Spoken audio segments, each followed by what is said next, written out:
Muy buenos días con todos. Bienvenidos al webinar Educación Diabetológica, realizado con la colaboración de la Sociedad Argentina de Nutrición y el Hospital de Especialidades Carlos Andrade Marín.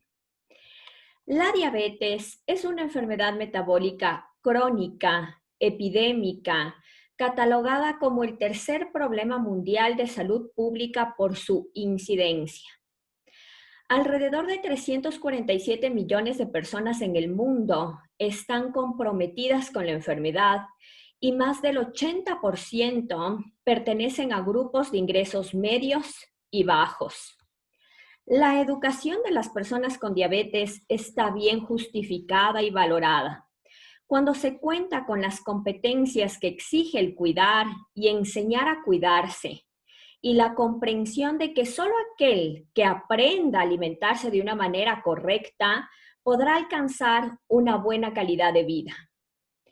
El fin último de la educación en diabetes es que la persona pueda controlar su enfermedad.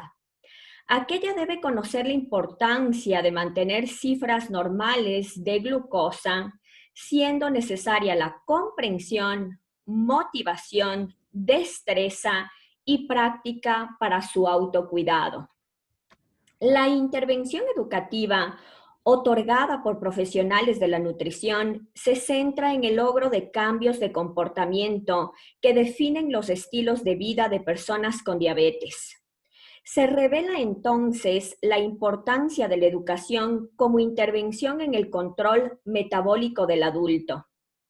Esto se acompaña de consejería a las personas con la enfermedad, entendiendo que la adherencia al tratamiento es relativa y depende frecuentemente del sentimiento de malestar ocasionada por la enfermedad. Las herramientas de autocuidado enseñadas para el control de la enfermedad se señalan decisivas para la regulación de la dieta, la actividad física, la toma de la medicación y el aprendizaje del reconocimiento e interpretación de signos y síntomas de alteración individual. Es por ello que la Escuela de Nutriología de la Universidad Internacional del Ecuador, comprometida con la actualización científica, crea espacios para abordar temas de interés como lo es la educación diabetológica. Sean ustedes bienvenidos.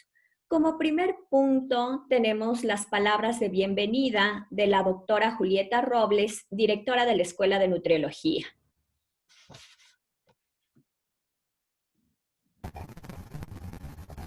Buenos días, estimados panelistas, doctora Eva López, vicepresidenta de la Sociedad Argentina de Nutrición y docente de la Universidad Nacional de Buenos Aires, nutrióloga Tatiana Lemos, técnica de nutrición del Hospital de Especialidades Carlos Andrade Marín, docentes y estudiantes de la Universidad Internacional del Ecuador, asistentes todos.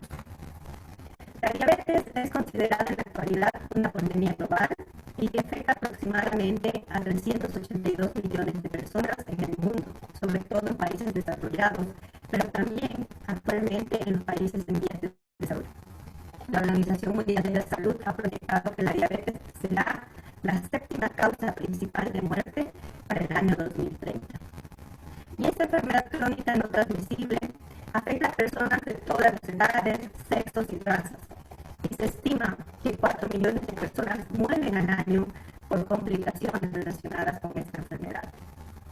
Desde la salud pública es considerada un problema sanitario muy grave, ya que a menudo resulta en el incremento de la mortalidad, fundamentalmente por patología cardiovascular, como el infarto miocardio, por accidentes cerebrovasculares, insuficiencias renales, amputaciones de miembros, ceguera, neuropatías.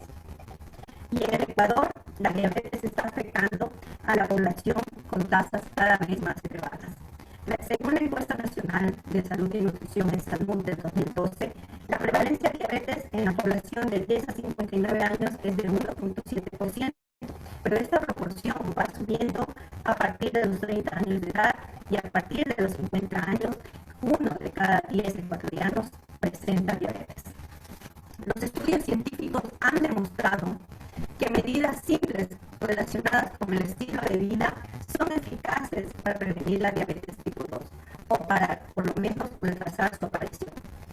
Y para ayudar a prevenir la diabetes tipo 2 y sus complicaciones, hay una serie de medidas entre las que tenemos el consumir una dieta saludable, evitar el consumo de azúcar y grasas saturadas.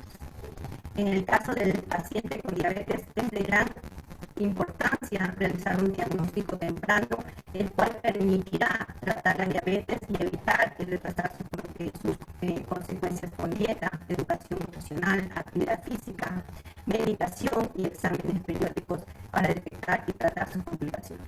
Es decir, tenemos dos áreas en donde trabajar. Por una parte tenemos la prevención del paciente que aún no tiene diabetes y tenemos el tratamiento del paciente con diabetes. En estas dos áreas, la nutrición desempeña un rol fundamental.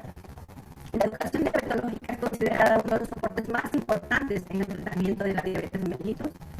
La Asociación Americana de la Diabetes y la Asociación Latinoamericana de la Diabetes han manifestado que la educación es un derecho que tiene todo paciente diabético y debe formar parte del tratamiento en todos los sistemas de salud, tanto públicos como privados. En la actualidad, esto no se cumple. La mayoría de los pacientes diabéticos ignoran los aspectos fundamentales de la enfermedad, como el consecuente mal control metabólico y sus complicaciones crónicas, que lo llevan no solo a la discapacidad e invalidez, sino también a enfrentar un alto costo económico para la familia y para el Estado. La educación diabetológica es por esto un proceso participativo y estimulante, donde las necesidades del paciente diabético y del equipo de salud convergen para que las respuestas permitan una correcta toma de decisiones. Implica estar más allá de un nivel puramente informativo, pues se debe lograr cambios de conducta, los cuales juegan un papel determinante en la eficacia del tratamiento. Es decir, la educación diabetológica depende no solo del contenido y el conocimiento que tiene que incorporar y entender el paciente, sino que obedece la actitud flexible y de soporte que ha de proveerse y mantenerse tanto en el paciente como en el equipo educador. Por lo expuesto, el acompañamiento y manejo nutricional durante este proceso es de vital importancia. Todo paciente diabético necesita tratamiento y educación nutricional para proporcionarle al paciente la información y adiestramiento necesarios que le capaciten para responsabilizarse por sí mismos del tratamiento. De acuerdo al expuesto, la academia debe desempeñar un rol fundamental en el estudio, la preparación y la asesoría y implementación del conocimiento y experiencia adquirida en el manejo nutricional de la diabetes. Se debe dotar al nutricionista y al nutriólogo del conocimiento y de la asesoría suficiente a fin de que pueda realizar el tratamiento nutricional adecuado en este paciente. Y con esta breve introducción, quiero expresar mi sentido de agradecimiento y dar la más cordial bienvenida a todos los profesionales que el día de hoy nos honran con su compañía, todos ellos personajes distinguidos y comprometidos con el tema que hoy nos reúne. A todos ellos y a ustedes, participantes en este webinar, muchas gracias y bienvenidos. Muchísimas gracias a la doctora Julieta Robles. Voy a dar paso a la primera ponencia y para nosotros es un gusto presentar a la doctora Eva López. La doctora Eva López es vicepresidente de la Sociedad Argentina de Nutrición, especialista en nutrición por la Universidad Nacional de Buenos Aires, especialista en clínica médica por el Ministerio de Salud de la Nación, coordinadora de la Subcomisión Científica de la Sociedad Argentina de Nutrición, directora de la revista Actualización en Nutrición, directora de la Diplomatura en Estudios Avanzados en Diabetes Mellitus por la Universidad Nacional de San Martín, directora de la Diplomatura en Estudios Avanzados en Educación Terapéutica en Diabetes y Enfermedades Crónicas No Transmisibles de la Universidad Nacional de San Martín, docente adscrita a Nutrición de la Universidad Nacional de Buenos Aires, Doctora, para nosotros es un gusto que usted esté aquí. Adelante. Buenas tardes, buenos días a todos. Acá ya en Argentina es la 1 de la tarde, pero bueno, buenos días a todos. Un gusto poder compartir experiencias de distintos países latinoamericanos, así que agradezco mucho a la universidad por haberme invitado y a Julieta por la presentación. Realmente nos parece muy importante que podamos abordar un tema tan relevante como es la educación diabetológica. Y como me pidieron que lo centrara más en diabetes tipo 1, vamos a abordarlo con una mirada focalizada en lo que sería diabetes tipo 1. Así que bueno, voy a comenzar a compartir la pantalla.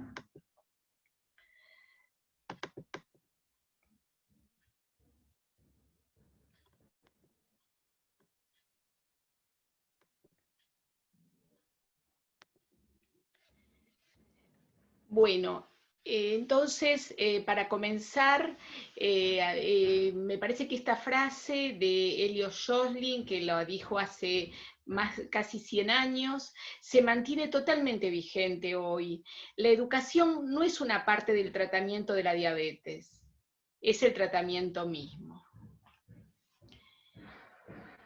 Y cuando uno piensa en educación terapéutica, me parece que es importante que reflexionemos sobre el concepto. Y en este sentido tomé una de las definiciones de la sociedad canadiense, pero que coincide en la mayoría de las sociedades internacionales. La educación terapéutica en diabetes es una intervención que involucra la participación activa de las personas en el autocontrol y o toma de decisiones con la adquisición de conocimientos y habilidades. Y esto de la toma de decisiones y de la participación activa es fundamental para que realmente logremos que las personas se empoderen, tengan autonomía y adhieran a los tratamientos. Entonces, educar es mucho más que informar. Informar es transmitir conocimientos. Muchas personas conocen cuáles son los hábitos saludables, pero es muy distinto de que esas personas lo implementen en su práctica y en su vida cotidiana y modifiquen hábitos no saludables. Entonces, cuando una persona está educada, implica que esa persona adquirió habilidades y destrezas. Y para poder lograr educación tenemos que utilizar estilos motivacionales, con una colaboración activa de la persona para facilitar la toma de decisiones compartidas, prevenir y tratar complicaciones, mejorar su estado de salud general, reducir la mortalidad y mejorar la calidad de vida. Y para ello se deben involucrar adquisición de hábitos saludables, resolución de problemas. Es fundamental que la persona sepa cómo tiene que manejarse en distintas situaciones de enfermedad o de un viaje o de una actividad física. Adquirir las destrezas adecuadas para su autonomía y también un aspecto muy, muy importante que está cada vez más valorizado y que creo que en el marco de la pandemia se está valorizando aún más, es el manejo del estrés. Las personas con diabetes tienen una prevalencia mayor de estrés y de ansiedad.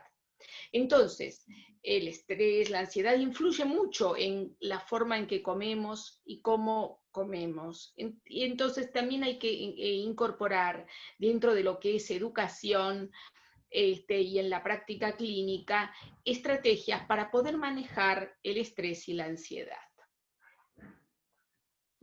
Y cuando pensamos en el tratamiento de la persona con diabetes, esto es para diabetes 2, pero es igual para diabetes 1, me parece muy interesante este círculo de las decisiones que se propuso a partir del 2018 y se mantiene actualmente por la Sociedad Americana, la ADA de Diabetes, y la Europea, la EASD, donde plantean evaluar las características de la persona, y en esto evaluar la motivación que tiene esa persona, en qué etapa de cambio está como para poder realizar una modificación en sus estilos de vida, compartir la decisión y crear un plan de tratamiento a través de la entrevista motivacional, a través de la educación terapéutica, acordar el plan de tratamiento, implementar ese plan de tratamiento, y en eso también otra herramienta muy interesante para utilizar son las metas SMART, las metas pequeñas, medibles en un tiempo acotado,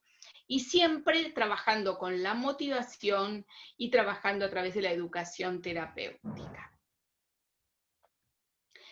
Entonces, uno se pregunta, ¿qué pasa a nivel mundial? ¿Cómo están los programas de educación a nivel mundial? ¿Cuánto hacemos de educación a nivel mundial? Y me parece que uno de los estudios más importantes, donde evalúa, si bien es del año 2011, pero ha habido pocas modificaciones al respecto, evalúa en 17 países, evaluando a 8.600 personas con diabetes, a 2.000 familiares, y también evalúa al equipo de salud, que es el estudio Down 2, y en este estudio, uno de los tantos aspectos que se evaluaron, que también se evaluó ansiedad, depresión, el impacto de la carga que significa el tratamiento de la diabetes para las personas, pero yo acá solamente voy a traer los datos en relación a las personas. Les preguntaban, tanto personas con diabetes 1, 2 o 2, cuántos habían participado en programas educativos en diabetes, y solamente el 23%, en un total de 17 países evaluados, refirieron haber recibido programas educativos en diabetes, con una variación entre un 10 y un 43. Los países que más programas de educación habían recibido, los países que más habían recibido es, por ejemplo, en Dinamarca, en Canadá, y países que habían recibido el 10%, por ejemplo, en Rusia, en Turquía. Entonces, hay mucha variación en los programas, la implementación de programas estructurados de diabetes entre los distintos países del mundo, pero también hay mucha variación en la calidad de los programas de educación. A las personas que se les preguntaron si esos programas les resultaron útiles para su autonomía, el 72% respondió que sí, pero con una amplitud entre un 42 y un 90%. O sea que esto marca que los programas de educación deben ser de calidad, y en todos los países no se realiza la misma calidad de programas de educación. Por lo tanto, estamos viendo que la educación terapéutica, que es uno de los pilares fundamentales en el tratamiento de las personas con diabetes, está muy subutilizado a nivel mundial. Y tenemos que recordar, yo no he traído acá estudios, pero hay estudios de costo-efectividad de la educación terapéutica, y realmente la educación terapéutica es costo-efectiva. Por ello es fundamental que a nivel de todos los países aumente la cantidad de programas de educación terapéutica para que las personas con diabetes tengan una mejor calidad de atención. Entonces, ya refiriéndonos un poco a lo que es tratamiento de diabetes 1, tenemos el tratamiento convencional, que sería 1 o 2 aplicaciones diarias con insulina, y el tratamiento intensivo, que es múltiples dosis de aplicación, basal y prandial, 3 o más, o aplicación con o tener un infusor continuo. Entonces, para este tratamiento intensivo, el tratamiento intensivo no es solamente que realice esas aplicaciones. El tratamiento intensivo implica que la persona tenga educación diabetológica para poder hacer la toma de decisiones, porque ese tratamiento intensivo está basado en toma de decisiones, en ajuste de insulina, en utilización de conteo de hidratos, en ajustar el esquema a su vida cotidiana, si realiza actividad física, si tiene intercurrencias, a si cambió los horarios de comida por un viaje o por lo que fuere. Entonces, el tratamiento intensificado en diabetes 1 incluye necesariamente la presencia de un entrenamiento en educación diabetológica. Nosotros hicimos un estudio en diabetes 1 en Argentina, evaluando a 514 personas con una media de edad de 40 años, con una antigüedad de diabetes de 17 años, y estaban tratados todos por especialistas, y realizaban insulinoterapia intensificada el 75%. Bombas de infusión el 8.6%, conteo de hidratos el 62%, y el 90% había recibido educación diabetológica. La mayoría en forma individual, el 86%, y grupal cercano al 38%. Y la media de A1C de todo el grupo fue de 8%, mientras que en el grupo intensificado fue de 7.8%, en comparación al grupo convencional, que fue de 8.4, con una P muy significativa. ¿Y por qué decimos que el tratamiento de elección para personas con diabetes 1 es el tratamiento intensificado?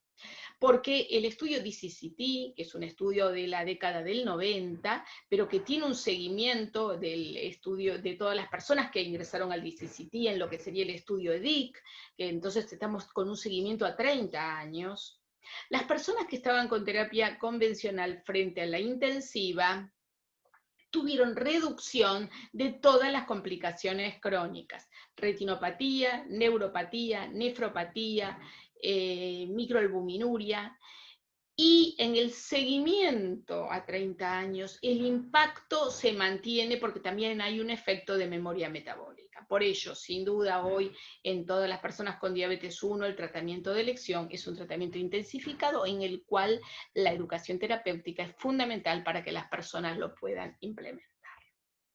Entonces, cuando pensamos en educación terapéutica en diabetes 1, pensamos en evaluar a la persona, en una evaluación emocional, evaluar los hábitos de vida, evaluación antropométrica, y hay un primer programa de educación básico que se recomienda, que muchas veces si la persona se internó por en el debut, muchas personas con el debut se internan, los que se han internado se debe hacer durante la internación lo básico y después el programa completo de educación.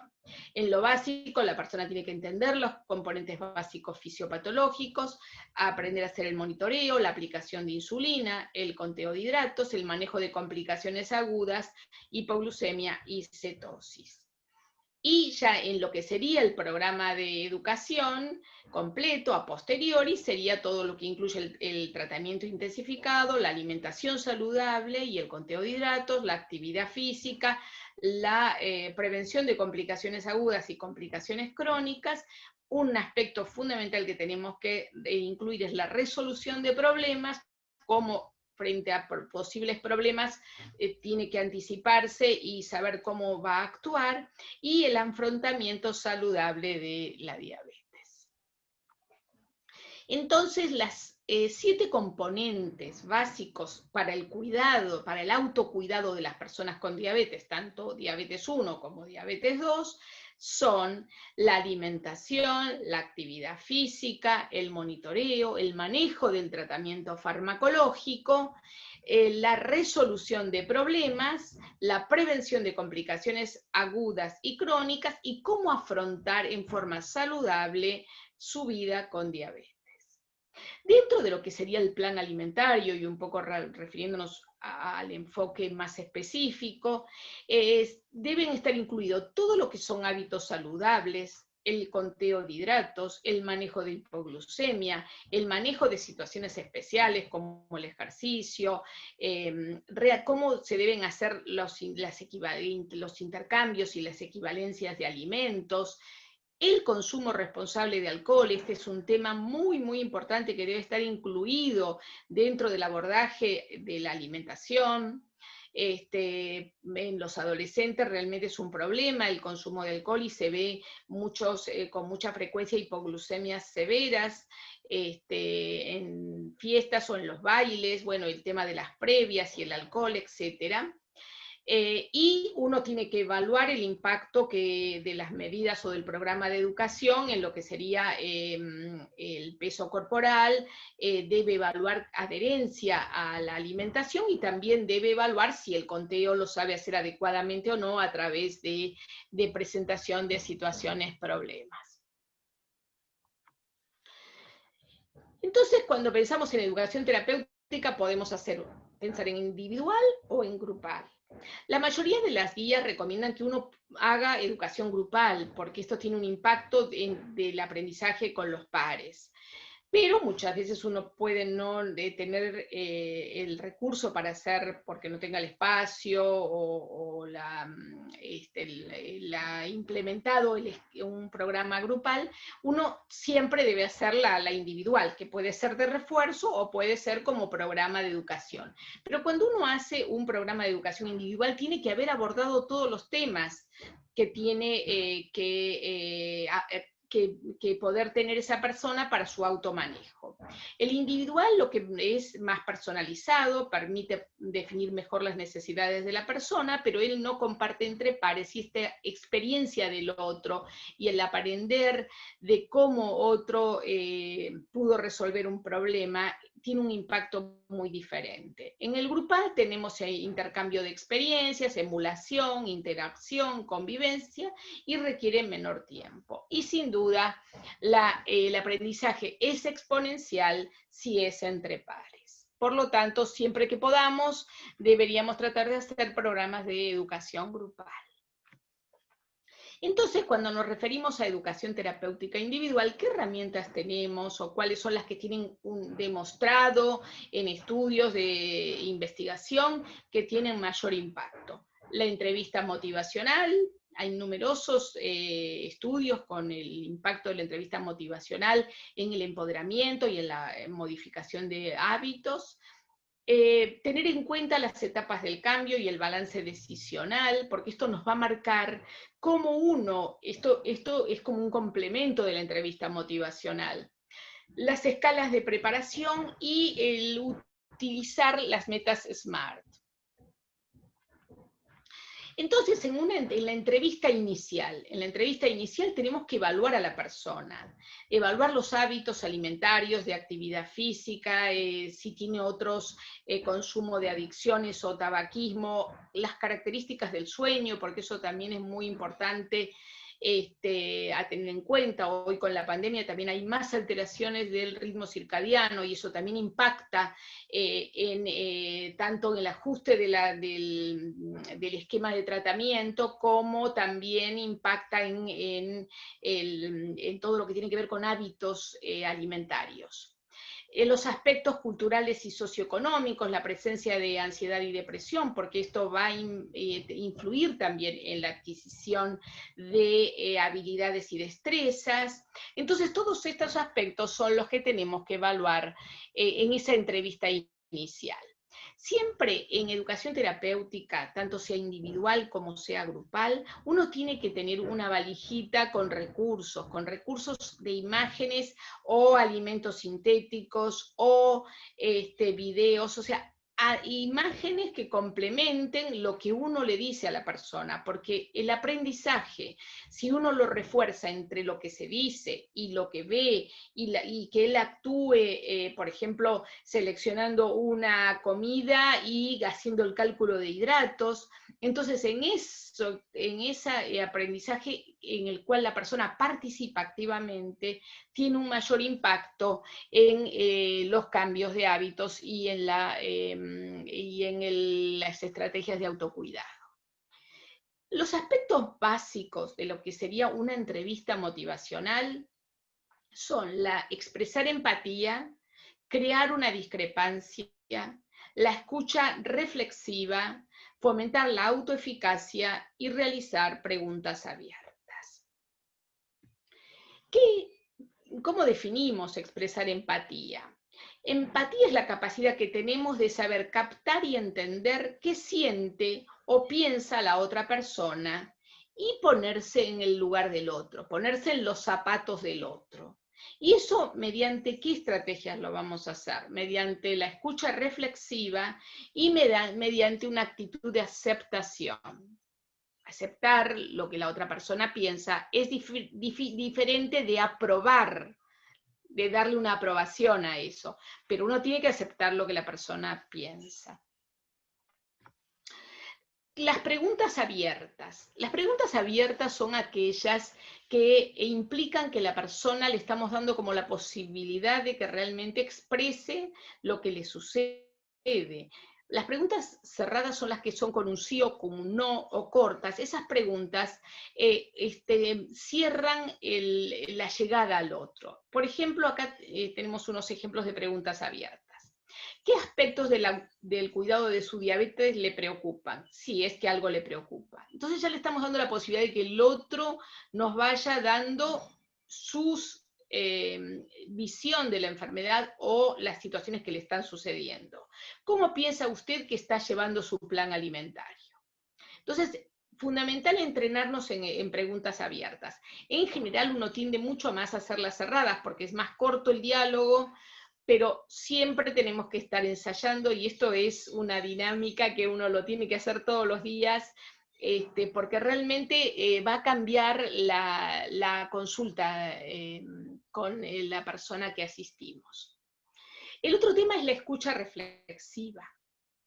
Es fundamental que uno tiene más que hablar en la consulta, tiene que poder escuchar al otro. Y esto es lo que nos va a permitir hacer la empatía. Ver tanto el lenguaje verbal de lo que nos dice como el lenguaje no verbal, que es fundamental. No solamente qué nos está diciendo verbalmente, sino cómo lo está diciendo. Eso también es fundamental.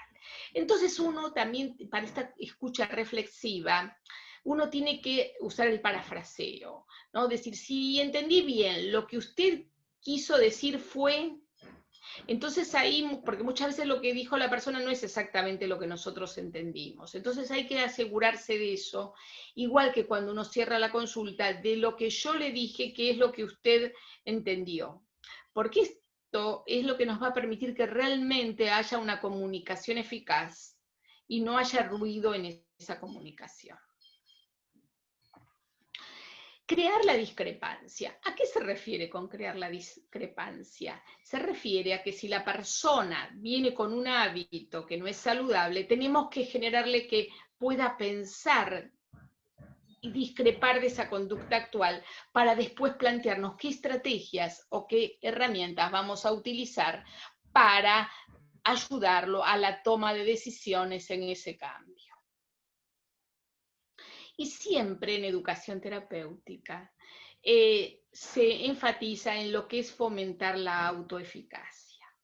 Ese modelo antiguo de la persona, del médico o cualquiera del equipo de salud que retaba a la persona, eso es realmente un modelo autoritario. En este modelo actual de toma de decisiones, uno tiene que fomentar la autoeficacia y entender que la persona es responsable de elegir y llevar a cambio la modificación en el hábito.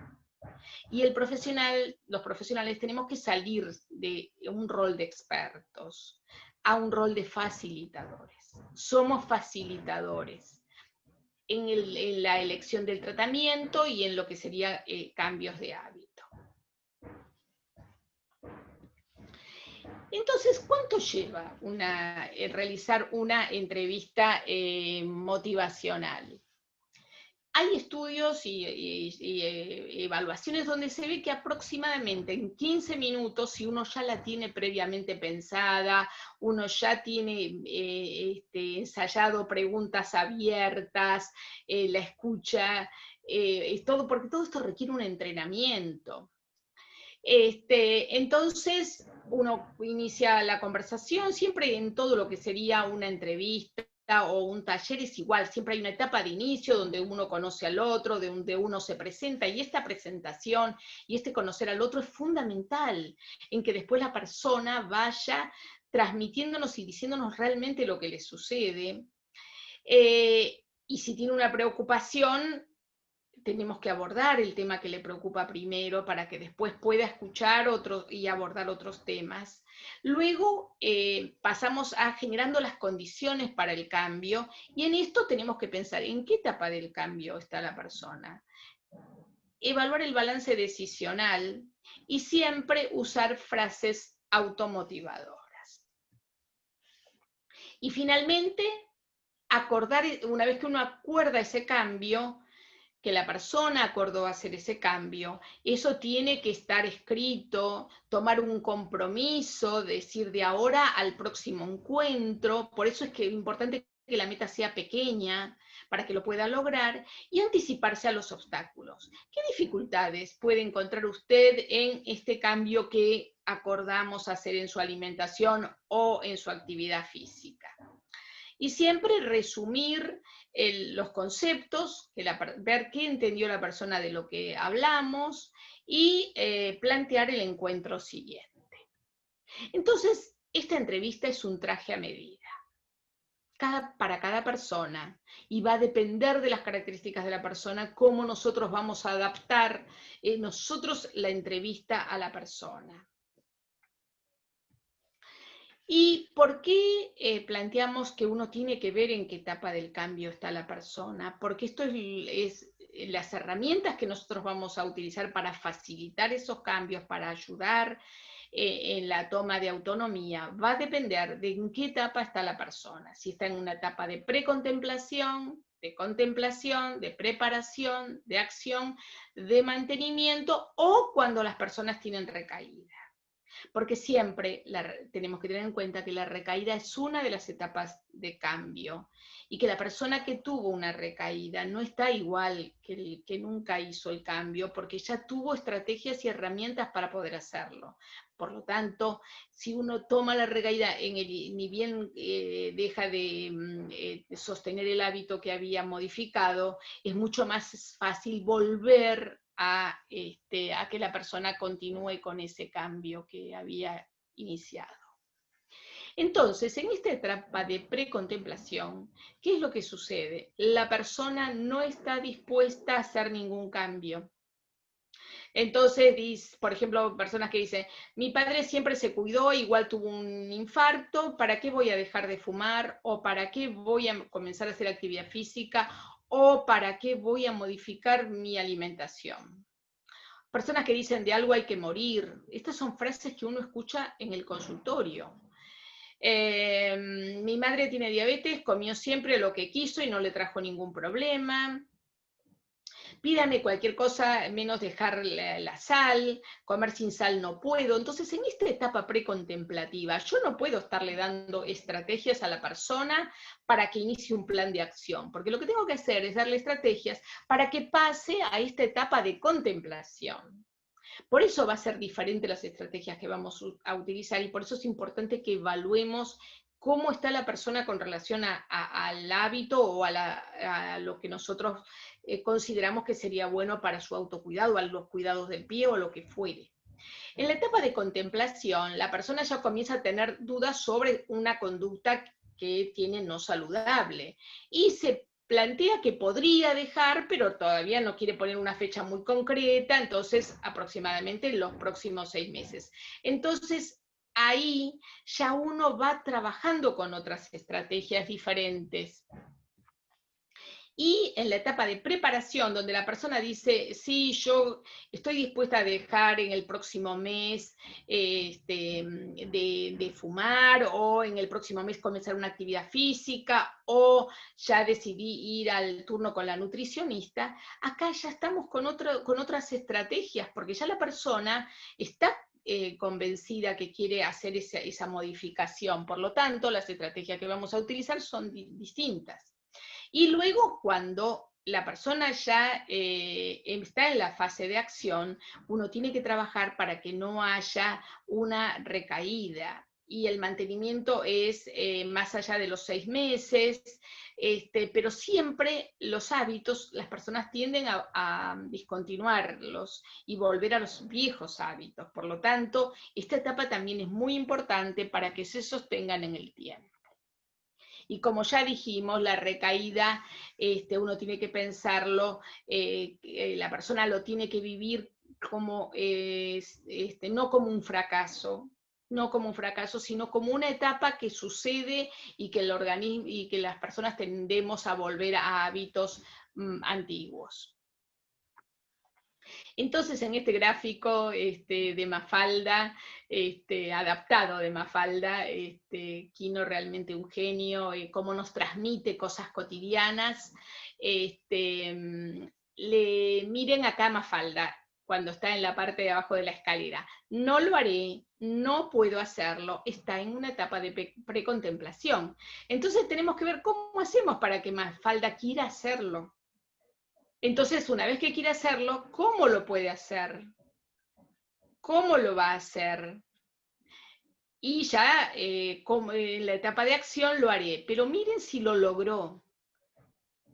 Muy contenta está Mafalda saltando en la parte alta de la escalera porque pudo lograrlo. Por eso, cuando uno habla de metas que sean posibles, para que realmente lo pueda hacer, Mafalda esté contenta y salte en la parte alta de la escalera y podamos después plantearnos otra meta, porque eso es lo que vamos mejorando la autoeficacia de la persona, la vamos empoderando y sintiendo que tiene capacidad para poder hacer esos cambios. Otro aspecto que uno puede utilizar para ver qué herramienta usa y cómo está esa persona en ese balance decisional es, por ejemplo, bajar de peso. ¿Cuáles son las ventajas y las desventajas para esa persona de cambiar o de no cambiar? La escala de preparación, y esta es otra herramienta que también podemos utilizar. Son pequeñas, son herramientas que uno va utilizando con las que se siente más cómodo, depende de la persona, pero la de etapas de cambio y esta de escala de preparación es muy importante, son muy sencillas, entonces a uno nos dan como una herramientas muy importantes para la consulta y la entrevista motivacional. En esta escala de 0 a 10, donde se le pregunta cuán dispuesto o preparado está para alcanzar esa meta que se propuso la persona. Entonces, si la persona dice de 0 a 3, quiere decir que no está nada dispuesto. Entonces ahí uno lo que tiene que trabajar es en concientizar sobre las razones del cambio, que es lo mismo que pasa con la etapa precontemplativa. ¿Qué tendría que pasar para que piense en cambiar? ¿Cómo puedo ayudarlo en eso? ¿Estaría interesado en saber cómo otras personas o cómo se puede comenzar a implementar el cambio?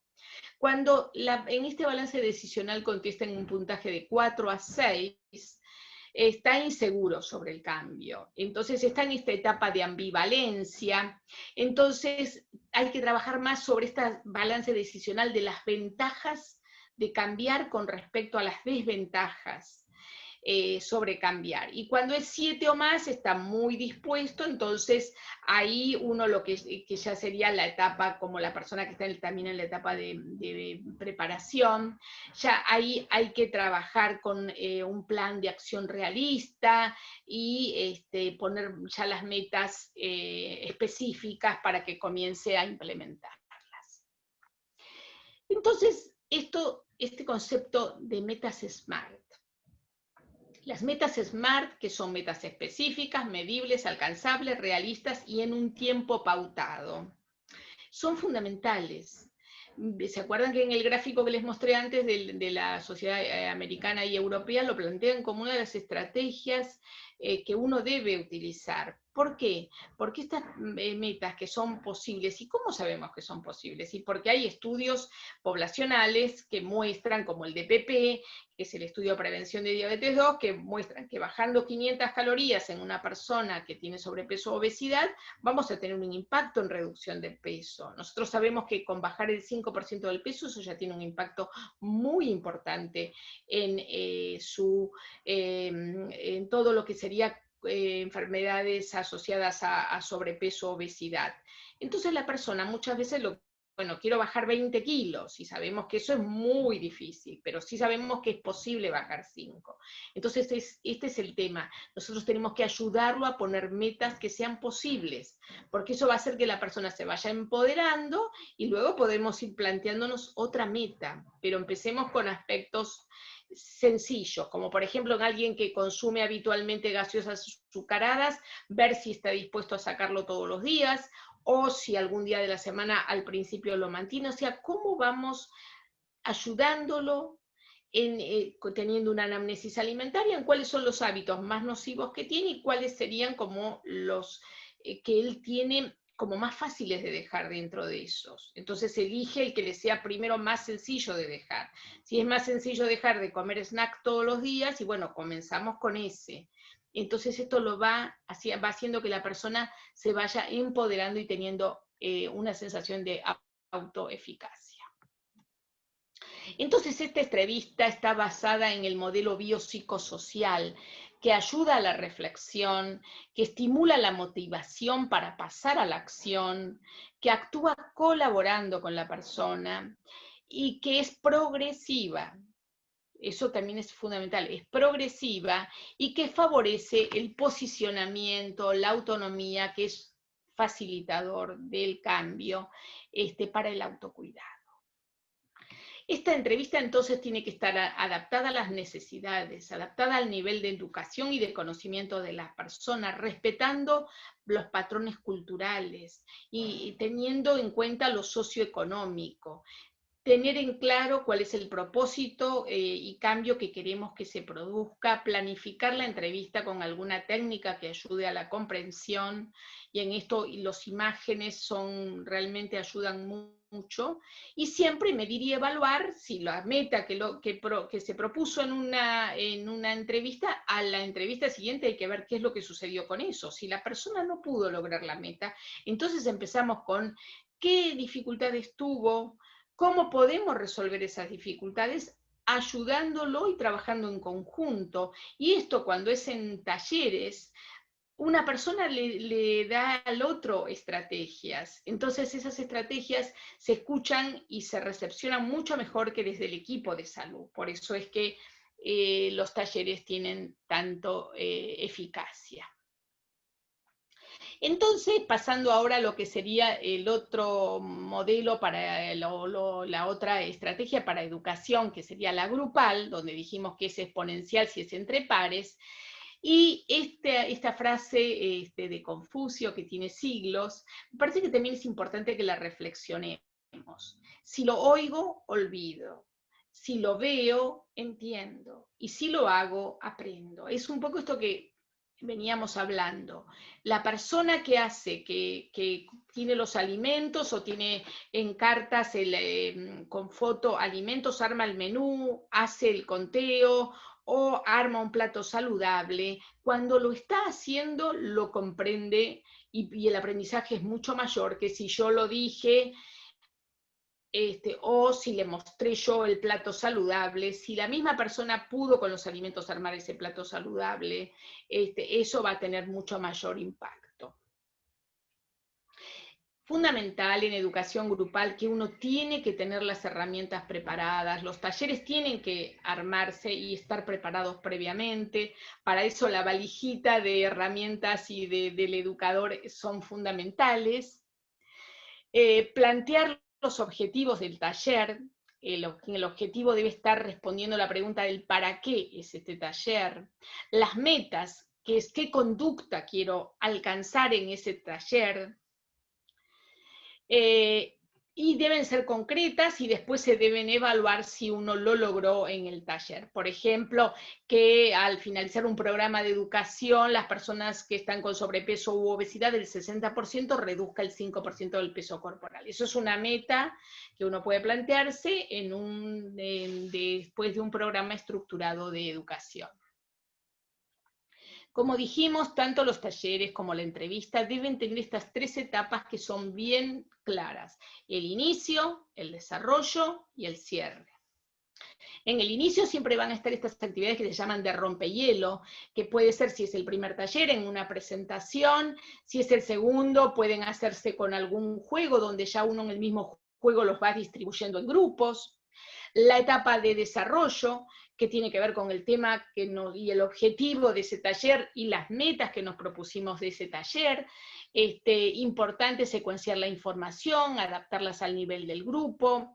El educador es un facilitador, que lo que tiene que hacer es coordinar y facilitar. Si alguien no participa, ver qué estrategias utiliza para que participe, o si otro participa mucho, hay a veces saboteadores en un grupo, cómo manejamos esas situaciones. Entonces, por ejemplo, para talleres de alimentación saludable, el método del semáforo, y van dividiendo los alimentos, se puede hacer 2 grupos, y después un grupo evalúa lo que el otro grupo hizo, entonces ahí están aprendiendo y viendo si alguien cometió algún error en el tipo de calificar el alimento, en el otro grupo, al verlo y analizarlo el otro grupo, eso se va retroalimentando. El conteo de hidratos también con tarjetas o con alimentos sintéticos, entonces haciendo la situación concreta. Armen un desayuno, armen un almuerzo, una merienda, una cena de la que ustedes hacen habitualmente. ¿Cuántos hidratos tiene? ¿Cómo calculan la insulina? ¿Cómo podemos mejorar esa alimentación a que sea más saludable, si no es saludable, etcétera?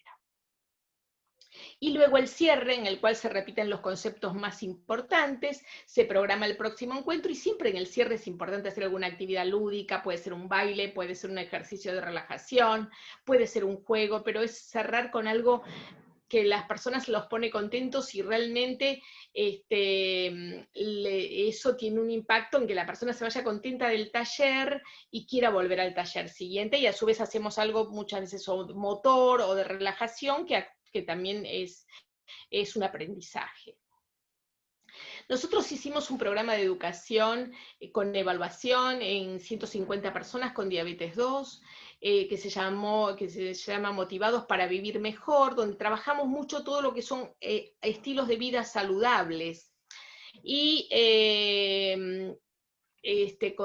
son 5 talleres de 2 horas cada taller, y lo que vimos entre el inicio y el final es cómo las personas mejoraron la alimentación, aumentando la cantidad de porciones de frutas y o verduras por día, también mejoraron en la actividad física en forma significativa, hubo un descenso de peso significativo, y la A1C bajó de 7.8 a 7.1, es un 0,7%, que esto es similar a lo que se baja con fármacos, y esto es solamente con las personas no estaban estables, no cambiaron su tratamiento farmacológico, solamente adhirieron a estilos de vida más saludables, muchos comenzaron a hacer actividad física, los que hacían hicieron más intenso, y con esto y adhirió más a lo que sería también el tratamiento farmacológico, con eso logramos un impacto similar a si las personas estuvieran tomando un fármaco como por ejemplo una metformina.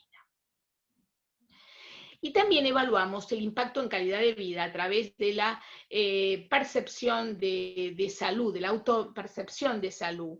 Y al inicio del programa es el color bordó, y el celeste al final. Pueden ver cómo la percepción de salud de las personas mala, que decían que tenían una mala percepción de su salud, bajó a casi la mitad, del 6.2 a 3.6, la regular bajó de 29.7 también casi a la mitad a 17, y subió la percepción de salud buena de 53 a 60, y excelente superó al doble de 10 a 19%. Con lo cual, como ven, el estar en grupo, el comenzar a hacer actividad física, el ver que pueden cumplir las metas que se proponen, cómo mejora la calidad de vida de las personas. Para ir cerrando, tenemos que pensar en este modelo que actualmente, que es el nuevo paradigma, que es la medicina centrada en la persona, donde el equipo de salud y la persona trabajan juntos, donde tenemos que pensar en la preparación, en definir las metas adecuadas, en planear la acción, en coordinar las estrategias para que esa acción pueda lograr la meta que la persona se propuso. El equipo de salud somos un soporte, y tenemos que realizar evaluación de si las personas lograron las metas, si tanto las metas que se ha planteado de modificaciones de hábitos, sino también si está con las metas terapéuticas que son adecuadas para esa persona, con el objetivo de mejorar la salud, prevenir las complicaciones y mejorar la calidad de vida de las personas con diabetes. Como conclusión, todas las personas con diabetes deben recibir programas de educación terapéutica centradas en las prácticas de autocuidado, que fue también lo que dijeron al inicio ustedes. El tratamiento intensificado en diabetes tipo 1 disminuye la aparición de complicaciones crónicas y para realizar el tratamiento intensificado incluye necesariamente educación terapéutica. El educador debe ser parte del equipo multidisciplinario de atención de las personas con diabetes. La educación terapéutica es costo efectiva con impacto en reducción de complicaciones y en mejorar la calidad de vida de las personas. Y creo que esta frase de Nelson Mandela refleja muy bien lo que es la educación. La educación es el arma más poderosa que puedes usar para cambiar el mundo. Muchas gracias.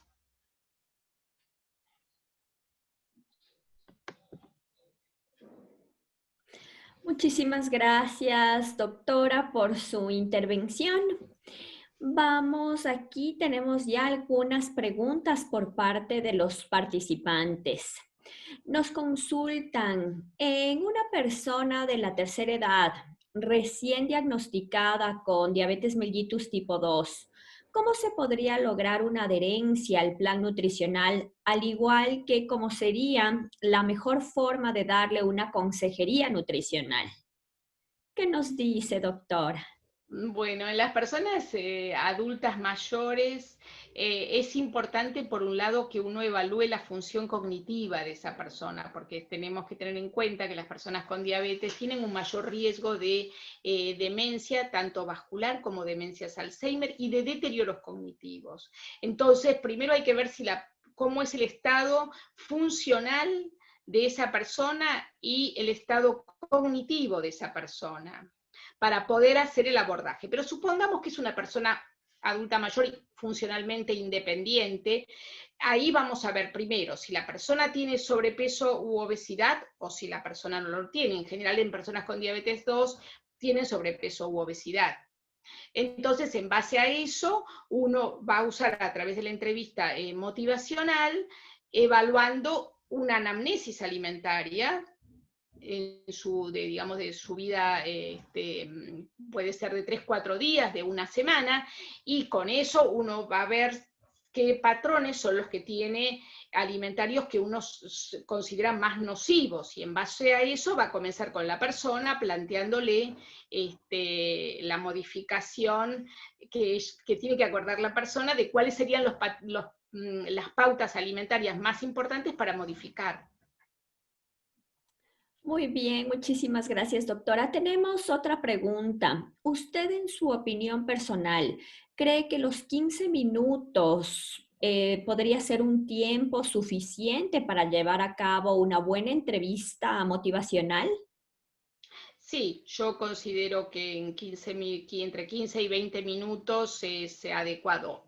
Uno a veces en la primer consulta puede requerir un poco más, pero uno tiene que pautar. Es importante que uno piense en las etapas de la consulta y en qué aspecto va a abordar ese día. No puede abordar en la misma consulta actividad física, alimentación, o sea, tiene que ir como abarcando, porque es también lo que la persona, algún aspecto en la entrevista, porque también la persona no va a poder en una misma entrevista plantearse, porque piensen que en los cambios de hábitos no va a estar en el mismo estadio para actividad física, para algo, modificar la alimentación, para si fuma, dejar de fumar. Entonces uno tiene que tomar primero el hábito, dentro de los hábitos saludables, el que está como en una etapa más de contemplación o de preparación, para después ir abordando los otros, porque muchas veces uno en la consulta quiere que deje de fumar, que comience a caminar y que modifique su alimentación. Y eso todo junto para la persona. ¿A ustedes les parece que es posible? ¿O es mejor comenzar con algún aspecto y de ahora a los 15 días que lo vemos o al mes agregamos otro aspecto? Eso es lo que está probado que es más eficaz. Nos consultan, Doctora, ¿qué opina de estas estrategias en pacientes oncológicos con diabetes? ¿Están justificadas estas estrategias para el tratamiento de su cáncer o en qué difieren las estrategias? ¿Se manejan de igual manera o hay diferencias marcadas en las mismas? La entrevista motivacional se utiliza para cualquier enfermedad. Lo que pasa es que lo que yo me voy a plantear en una persona que está con un tratamiento oncológico va a depender si está con quimioterapia, si no está con quimioterapia, y de su estado, de la evaluación global de la persona, pero sí se pueden utilizar, porque no es que yo voy a utilizar la misma meta o el mismo objetivo. El objetivo va a ser dependiente del estado de la persona. Entonces, en el tema oncológico, no es lo mismo alguien que está con quimioterapia, alguien que está con radioterapia, alguien que tiene un estadio más avanzado oncológico, o alguien que tuvo un cuadro oncológico con resección total y que no está con quimioterapia. Son situaciones clínicas muy diferentes. Muchísimas gracias, doctora. Nuevamente reitero nuestros agradecimientos, una participación excelente. Hemos tenido pues grandes aportes también acerca del manejo de la entrevista motivacional. Eso me parece que ya los participantes no tendrían ninguna otra inquietud. Nuevamente, muchísimas gracias. Voy a dar Gracias a usted por la ahora paso. invitación y bueno, creo que el hacer actividades conjuntas nos permite que realmente todos podamos conocernos, conocer realidades de otros países y también podamos aprender en conjunto, ¿no? Entre todos. Muchísimas gracias. Ahora voy a presentarles a la nutrióloga Tatiana Lemos, a nuestra siguiente panelista. Tatiana es nutrióloga por parte de la Universidad Internacional del Ecuador. Posee un diplomado en soporte metabólico y nutricional y es nutrióloga del Hospital de Especialidades Carlos Andrade Marín. Tatiana va a abarcar la intervención nutricional en el paciente diabético tipo 2. Tatiana, bienvenida. Está con el micrófono apagado. ¿Ahí me escuchan? Sí, ok. Sí. Uh-huh. Muy buenos días con todos. Muchísimas gracias por su invitación. La terapia nutricional en el paciente diabético tipo 2 es la base y de la cual vamos a partir para el tratamiento y el prevenir el desarrollo de estos eventos o enfermedades que van a dañar al paciente diabético a largo plazo. ¿Sí? Voy a compartir mi pantalla en este momento.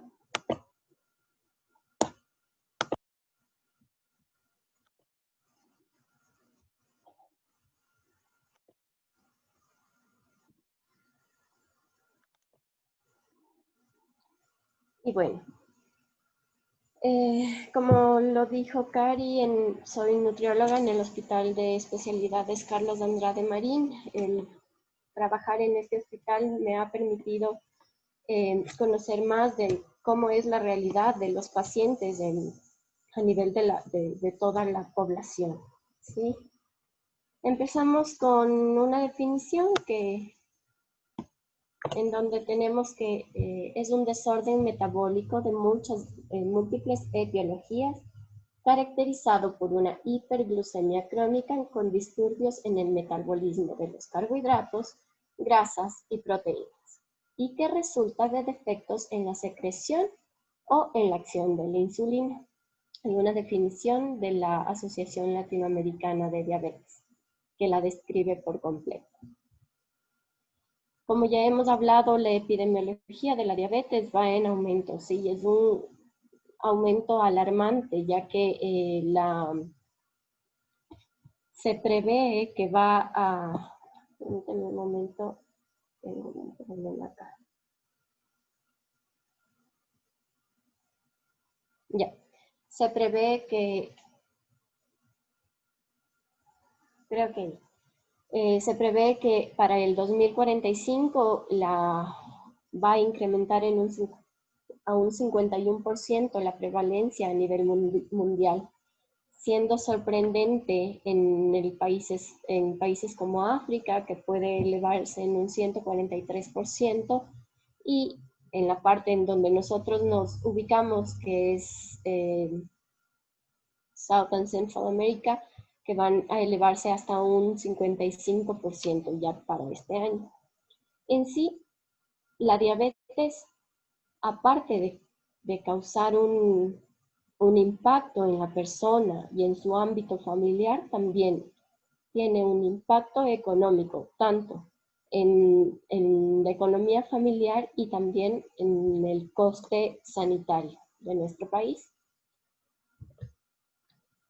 Dependiendo de los factores de riesgo, tenemos el factor de riesgo patológico o los genéticos y epigenéticos.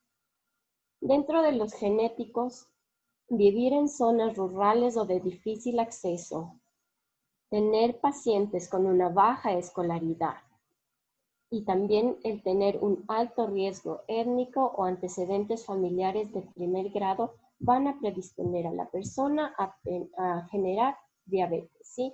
Nosotros tenemos aquí una población que lamentablemente no tiene acceso a especialmente proteínas, al añadir proteínas en su dieta básica. ¿Y qué es lo que consumen más? Son las coladas, son alimentos ricos en hidratos de carbono y especialmente en azúcares simples, ¿sí? Una agüita de panela para el desayuno todos los días con un pedazo de pan y tenemos esa ausencia de proteína que no van a permitir que la persona tenga una alimentación equilibrada desde su inicio de la vida hasta etapas o una adultez en donde ya podemos tener pacientes con sobrepeso y obesidad que se alimentan a base de arroz y coladas o sopas y coladas que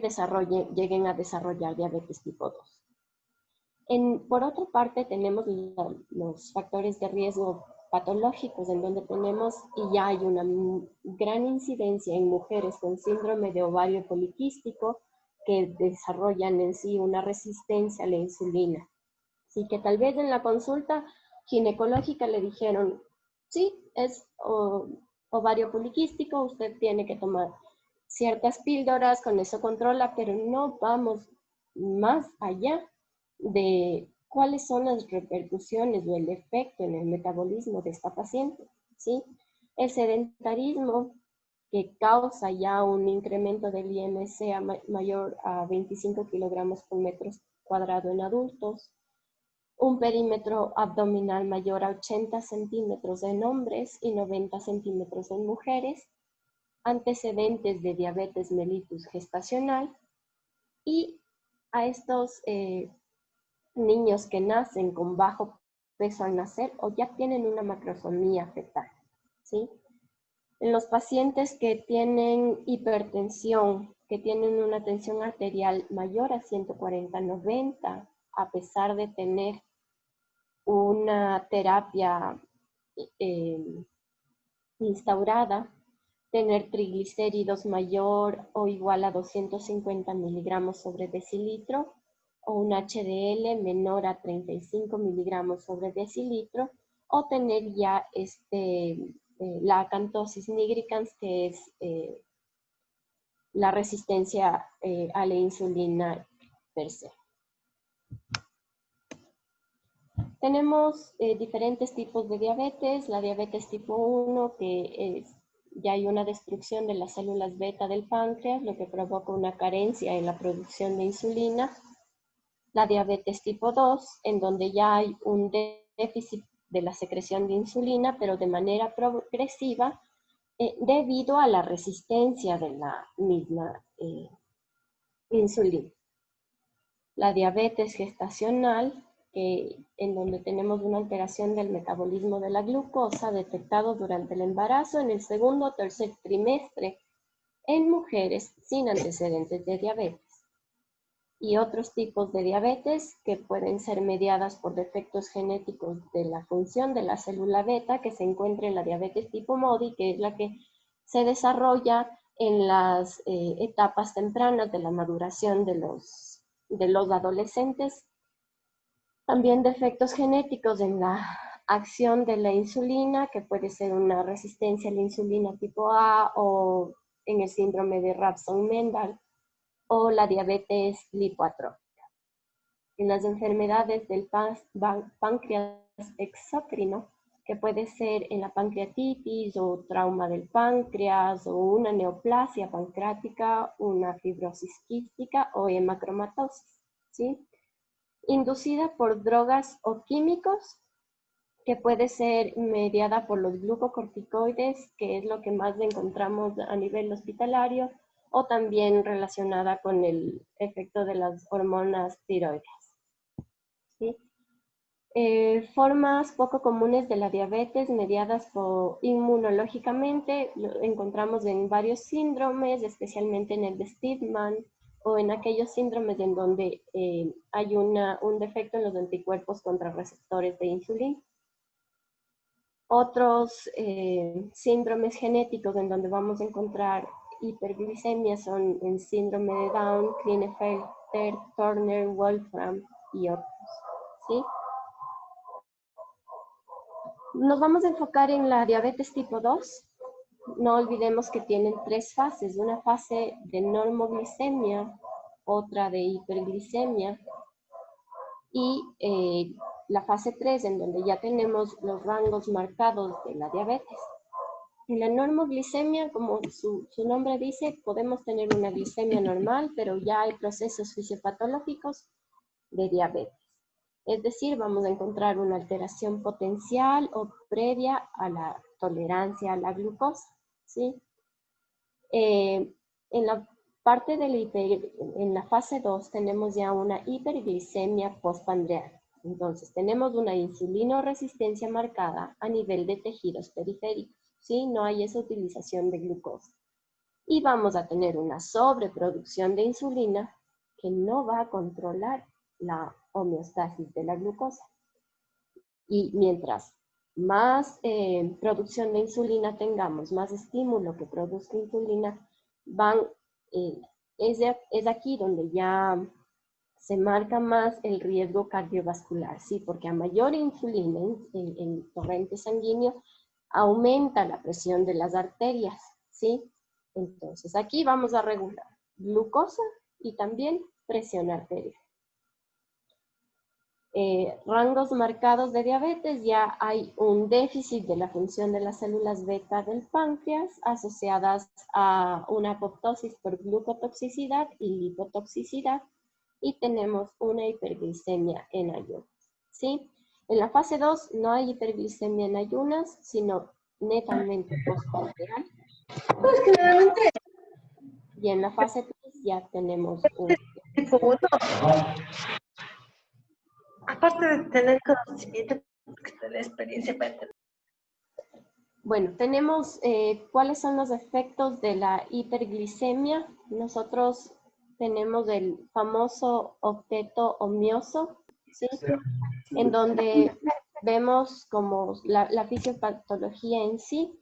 Tenemos una alteración de la secreción de la insulina a nivel pancreático, un aumento de la lipólisis a nivel del intestino, el efecto de incretinas se disminuye. También hay un aumento en la reabsorción de glucosa y es por eso que lleva a un fallo renal.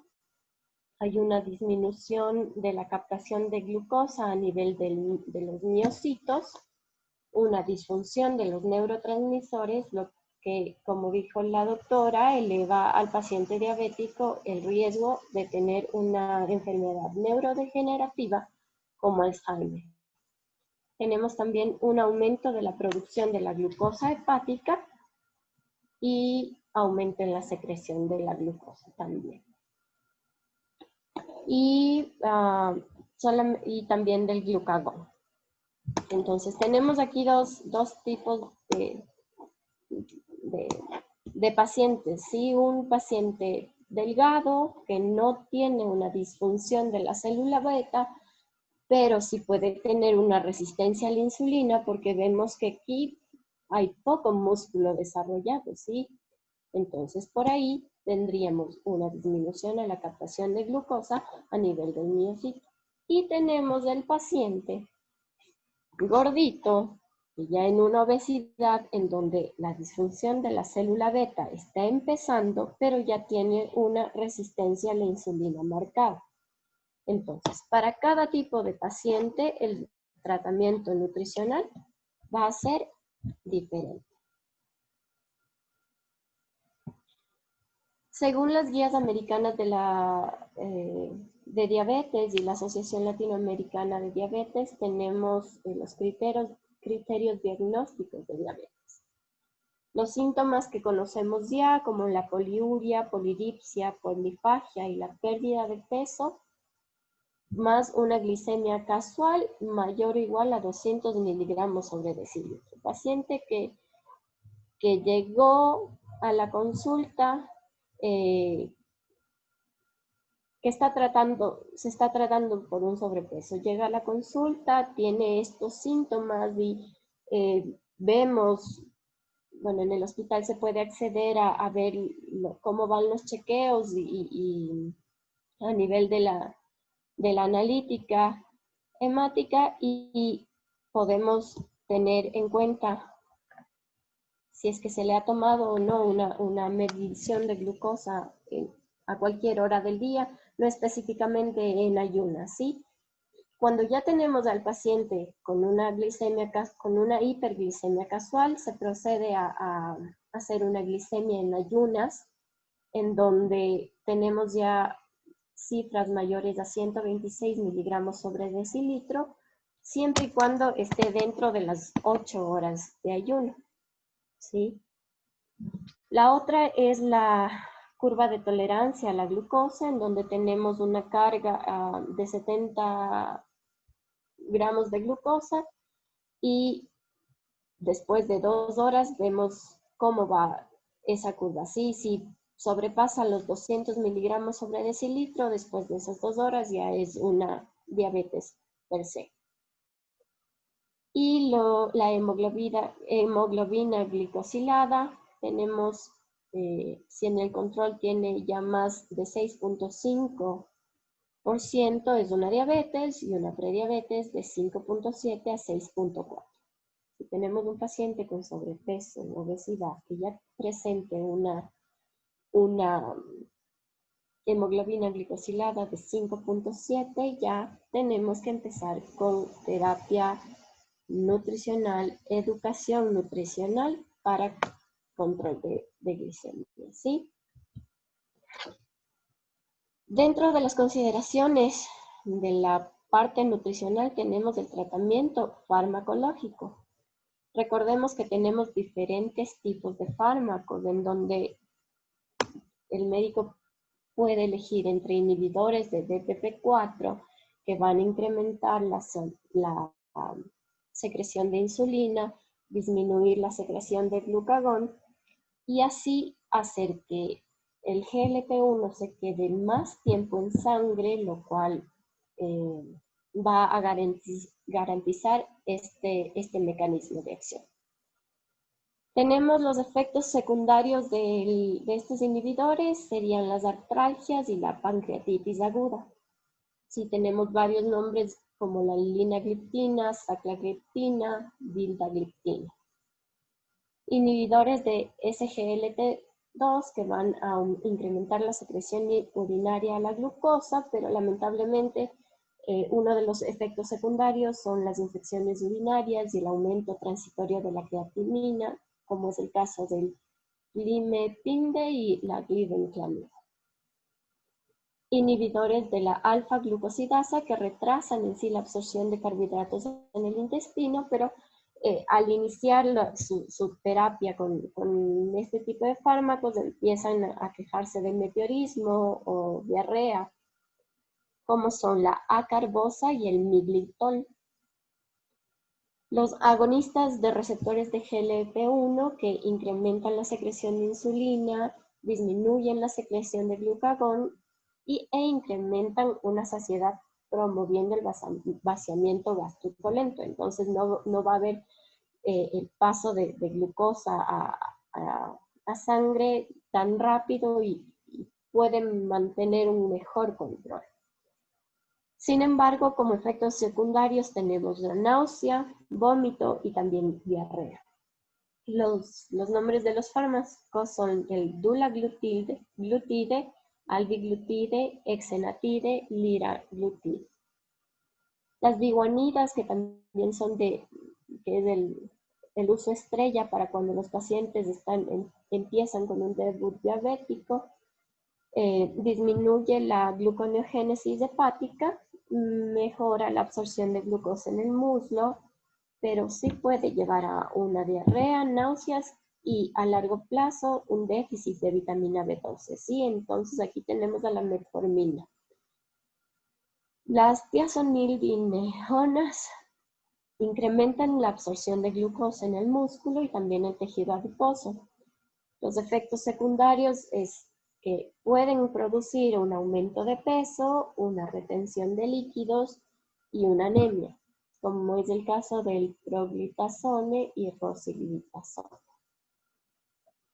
Para cada tipo de fármaco, la estrategia de cuidado nutricional es clave. El tratamiento insulínico en pacientes que ya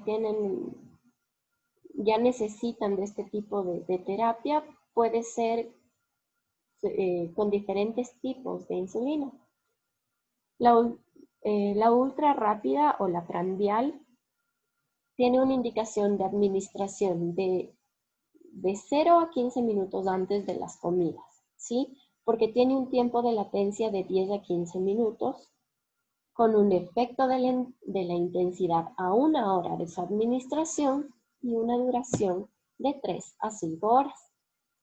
La rápida o prandial, que es un producto regular como el Novolin regular, que se lo indica 30 minutos antes de las comidas porque empiezan a accionar a los 30 o 60 minutos con una intensidad de 2 horas del efecto y una duración de 5 a 8 horas.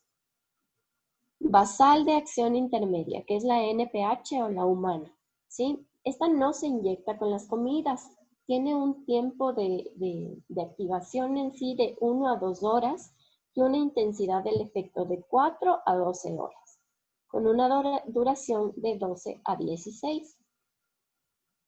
Y la lenta prandial o de acción prolongada como la grafina, la Lantus o el Levemir, igual tampoco se inyecta con las comidas y su tiempo de latencia es de 45 minutos a 4 horas, no presenta picos de intensidad y dura hasta 24 horas, ¿sí? Entonces esa es la que se va a mantener ahí dentro del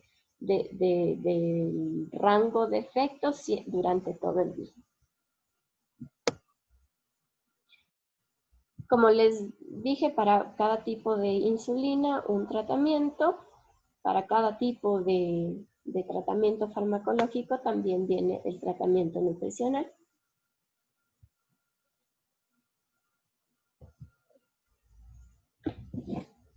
¿Cuáles son los objetivos del tratamiento nutricional? Según las metas, hay que mantener el peso corporal dentro de un rango real. ¿Sí? Si viene un paciente con sobrepeso o con obesidad, una obesidad grado 1, grado 2, pues le voy a decir, ok, su peso ideal es este, entonces debemos llegar a este. ¿Sí? El paciente obeso viene ya con varios tipos de trabas detrás de su alimentación, de su estilo de vida, o tal vez tiene un tipo de trabajo que reduce la cantidad de actividad física, que lo tiene más sedentario, y tiene a su alcance una señora fuera de su trabajo que le venderá un tipo de comida alta en grasas, alta en carbohidratos, que es típica de los ecuatorianos, ¿sí? Tenemos ahí a la señora que le va a vender un mote con chicharrón a un paciente que lamentablemente pasa más de 10 a 12 horas sentado ejerciendo su trabajo. A este paciente no le puedo decir, ok, dentro de este mes puedo llegar a reducir tal vez en un 1, 2% de su peso corporal y vamos a ver cómo se siente usted con su cuerpo, con este cambio, ¿sí? ¿Cómo siente su cuerpo? Hay pacientes que dicen, bueno, sí, este mes he reducido mi peso y tengo algo más de agilidad, ya no me agito mucho el momento de subir las gradas, ¿sí? Otra meta a valorar es la de la glicemia y presión arterial y también el rango de lípidos, ¿sí? Metas reales de glicemia, bueno, ya vamos a verlas más adelante cuánto podrían llegar a ser, pero disminuir un 5 o desde un 3 a un 5% la glicemia en los primeros 3 meses sería una de las estrategias. Ok, en mi paciente debo desarrollar unos patrones de alimentación saludable para que, si bien es cierto, cuando iniciamos la educación nutricional, nosotros ponemos una guía o un ejemplo de cómo debería comer el paciente, pero va a llegar un momento en el que se le termina el ejemplo y el paciente no sabe a dónde ir. Entonces, la estrategia es decir, esta es la cantidad o la frecuencia en la que usted debe elegir un carbohidrato, una proteína, una fruta o un vegetal, ¿sí? Enseñarle para qué sirve cada uno de los alimentos en su estilo de vida. Y así lograr mantener una adherencia al tratamiento, ¿sí? En pacientes recién diagnosticados a nivel hospitalario, tenemos la ventaja de que durante la hospitalización se le hace una valoración nutricional, se ajusta al tratamiento farmacológico por parte del endocrinólogo y se puede empezar a variar lo que le llega en cada tiempo de comida al paciente. Entonces, ver cómo reacciona a ese tipo de comida. Muchos pacientes no están acostumbrados a comer 5 veces al día o no están acostumbrados a comer en porciones específicas, ¿sí? Tal vez comen 3 veces al día, pero en porciones exorbitantes. Entonces, el periodo de hospitalización para un paciente diabético es el campo en donde nosotros podemos hacer y reforzar día a día la educación nutricional y mantener a largo plazo esta adherencia al tratamiento.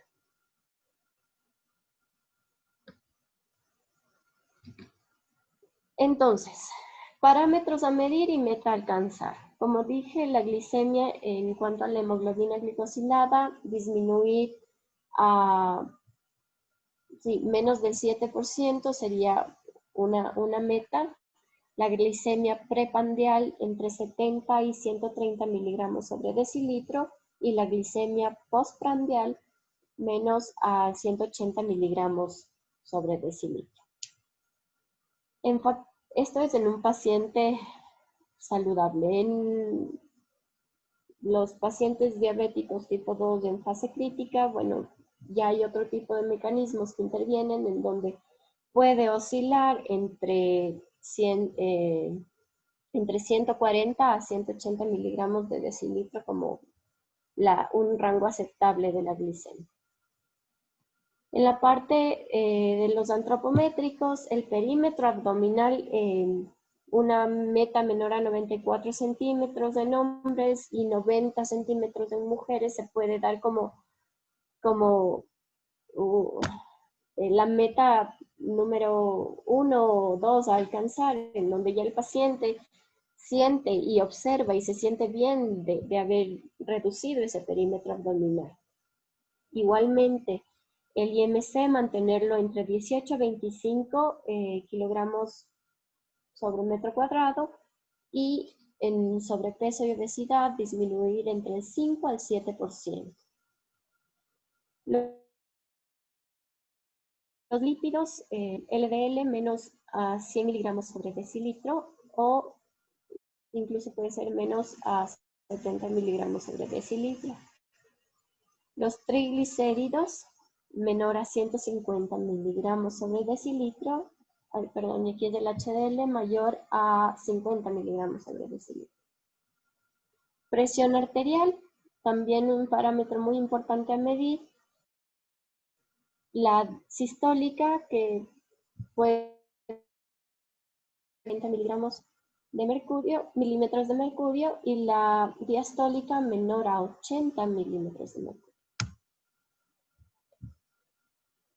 Pero ¿qué hay más allá de estos parámetros bioquímicos? Si bien es cierto, mi paciente, lo ideal sería que entre a este tipo de metas. Sin embargo, en la realidad, tengo pacientes que a veces me hacen picos de insulina, a veces me hacen hipoglicemia, y esta variabilidad glicémica es aún más peligrosa que mantenerlo al paciente dentro de una hipoglicemia leve o una hiperglicemia leve, sí, moderada. Sí, prefiero que se me quede arriba o abajo, y según eso yo cambiar o ver o hacer un ajuste personalizado a que el paciente esté arriba y abajo, ¿sí? Hay mayor riesgo de mortalidad a largo plazo. Entonces, si tengo un paciente con una glicemia menor a 55, es un paciente hipoglicémico. De 56 a 70 ya es un paciente en riesgo de hipoglicemia, pero si lo logro mantener ahí hasta ajustarle completamente el tratamiento nutricional y farmacológico, es mejor. De 70 a 80 miligramos sobre decilitro es ya un rango en donde se pueden mantener los pacientes. Mayor a 180 ya sería una hiperglicemia, y mayor a 250 y es una hiperglicemia de alto riesgo por la cetoacidosis, ¿sí? Mantener a un paciente o tener a un paciente con dentro de los 180 a 250 eleva el riesgo de los efectos en la microvasculatura especialmente a nivel de ojos, su retinopatía, específicamente que se quede dentro del fondo de ojo la glucosa cristalizada, sí, eso es lo que debemos prevenir. Recordemos siempre la hiperglicemia, y la retinopatía lleva a una retinopatía diabética, ¿sí? Y es objeto de control del paciente cada año preguntarle, ¿no? Cuénteme, ¿se hizo el chequeo a nivel oftalmológico? ¿Cómo va? ¿Ha aumentado sus medidas? ¿No ha aumentado? Si ha aumentado, ok, nuevamente, vamos a ver cómo están esas glicemias, qué control tenemos. Como aquí tengo, hay que valorar el tiempo en hipoglicemia en el que se ha mantenido el paciente, y también, para poder ajustar la frecuencia de consumo y sobre todo la actividad física.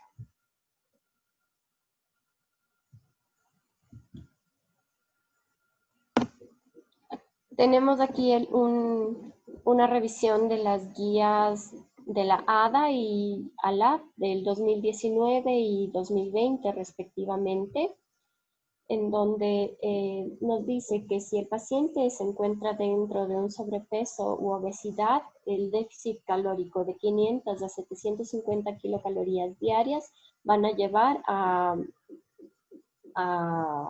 la mejoría del paciente, ¿sí?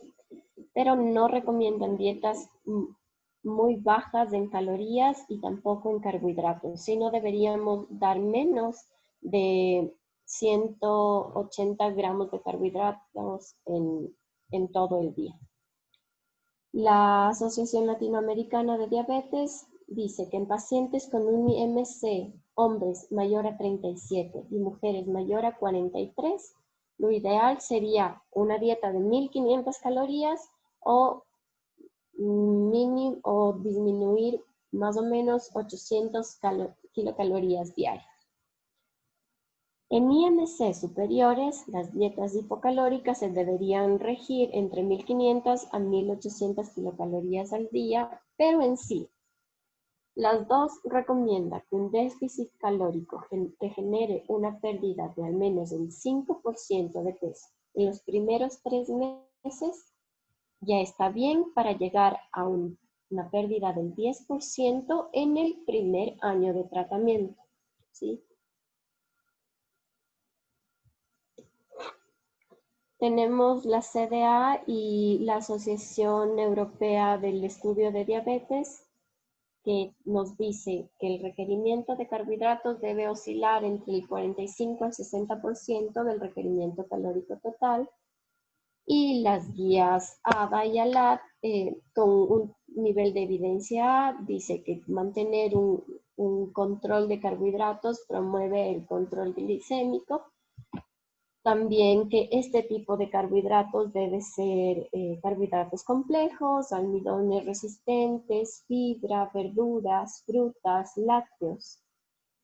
El patrón de consumo de carbohidratos tiene que ser establecidos, ¿sí? Los horarios, la cantidad y la calidad. Que esto les enseñamos a nivel de la educación nutricional. Enseñarles también, y esto lamentablemente todos tenemos instaurado, la fructosa en los jugos, ¿sí? Todos estamos acostumbrados a consumir un jugo con el desayuno, con el almuerzo, con la cena o a lo largo del día, y lamentablemente una concentración de fructosa por encima del 10% o tomas de más de 60 gramos de jugos de frutas van a contribuir a un aumento de los triglicéridos, ¿sí? Y elevar el riesgo cardiovascular del paciente.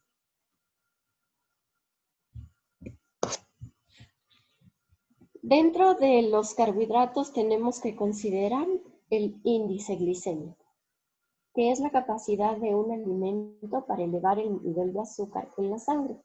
Tenemos 3 rangos, que es el bajo, menos de 49, moderado de 50 a 69 y el alto de 70 al 100. ¿Cuáles son los factores que van a condicionar el índice glicémico del alimento? Es el procesamiento mecánico o térmico del alimento. No es lo mismo consumir una papa cocinada que un puré de papa, ¿sí? En el puré de papa ya está más procesado, ya el almidón está separado, están más libres para su absorción y el índice glicémico varía. La madurez y tiempo de almacenamiento. Tenemos aquí el mejor ejemplo, que es del guineo. Todo el mundo dice, no, el guineo no tiene que consumir un paciente diabético, pero claro que no, el guineo maduro se lo puede enviar, pero tiene que ser controlado la cantidad del alimento y en qué horario de comida lo vamos a hacer. El grado de gelatinización. ¿Qué es la gelatinización? Es un proceso en donde el almidón se rompe a 60 o 60 grados y se hace amilosa y amilopectina, ¿sí? Estas amilosa y amilopectina se absorben mucho más rápido y van a elevar glucosa en sangre. ¿Por qué? Porque el tamaño de las partículas también ya son más pequeñas y mientras más pequeño se incrementa la velocidad de absorción. El acompañar los alimentos con un contenido de ácido también es clave, porque puedo tener un alimento de un alto índice glicémico, pero si agregamos un poquito de limón, o si agregamos un poco de naranja o algo de tamarindo, ya puede disminuir en un 20% al 40% la cantidad de glucosa de este alimento. Y también va a disminuir la velocidad de absorción en sí.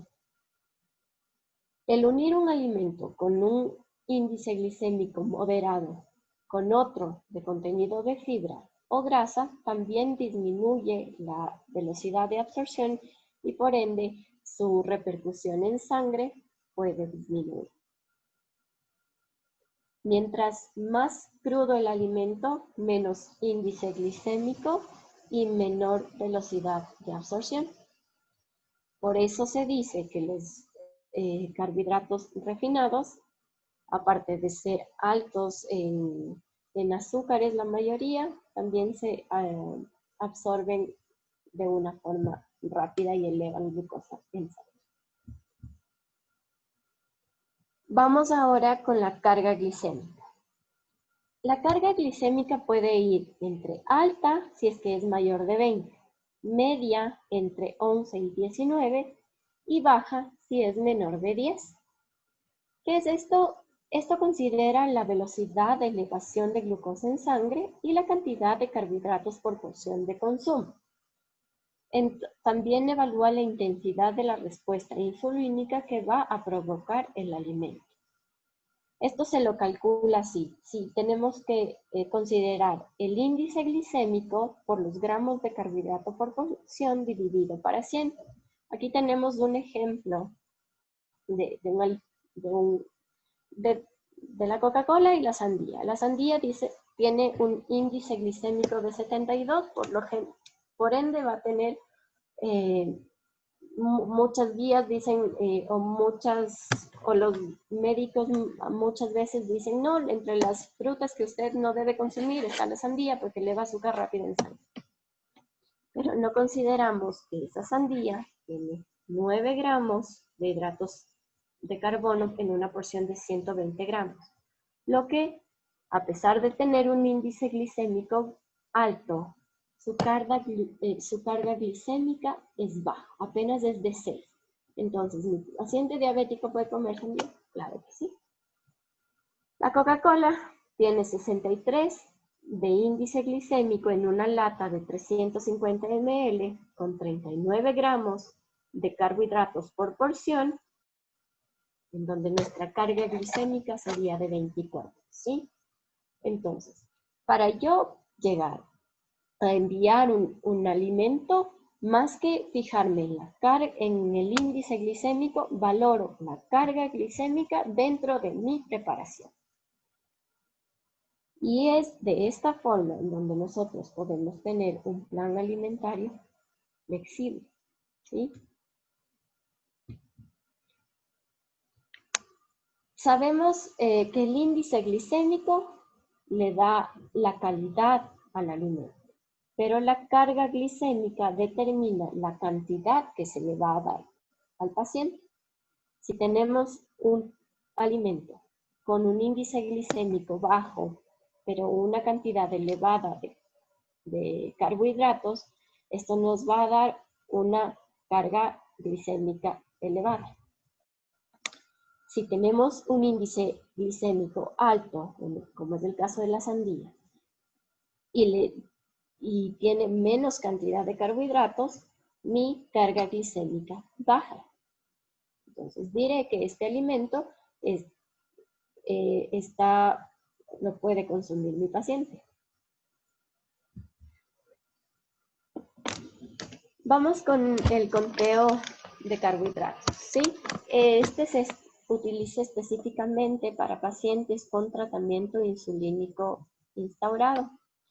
Establece dosis de insulínica de acuerdo a la cantidad de carbohidratos que va a consumir. Pero lo adecuado es ajustar la dosis de insulina con base en el total de los carbohidratos de cada comida, no al revés. Hay veces que tenemos ya dosis insulínica instaurada, pero no deberíamos nosotros ajustar nuestro tratamiento nutricional a esa dosis, sino tiene que ser un tratamiento multidisciplinario en donde tanto la nutricionista tanto el nutricionista como el médico tengan comunicación para poder establecer el tratamiento ideal para el paciente. Recordemos que una unidad de insulina disminuye 15 gramos de carbohidratos en los adultos y en los niños alrededor de 20 a 30 gramos de carbohidratos en el caso de pacientes con diabetes tipo 1. Las proteínas. Sí, se debe dar más o menos de 1 a 1.5 gramos por kilogramo día. Tienen que ser también de alto valor biológico y en pacientes con nefropatía diabética no menos de 0.8 gramos por kilogramo día. Sí, aunque hay estudios que dicen que 0.9 a 1 también puede ser una recomendación ideal para pacientes nefrópatas, ¿sí? en estadios tempranos. La proteína a nivel del músculo, recordemos que metaboliza el 80% de la glucosa. En el páncreas permite la liberación y síntesis de insulina para lograr un control glicémico. En el intestino van a incrementar las hormonas GIP y GLP-1 y en el hipotálamo van a producir esta sensación de saciedad, ¿sí? Paciente que no consume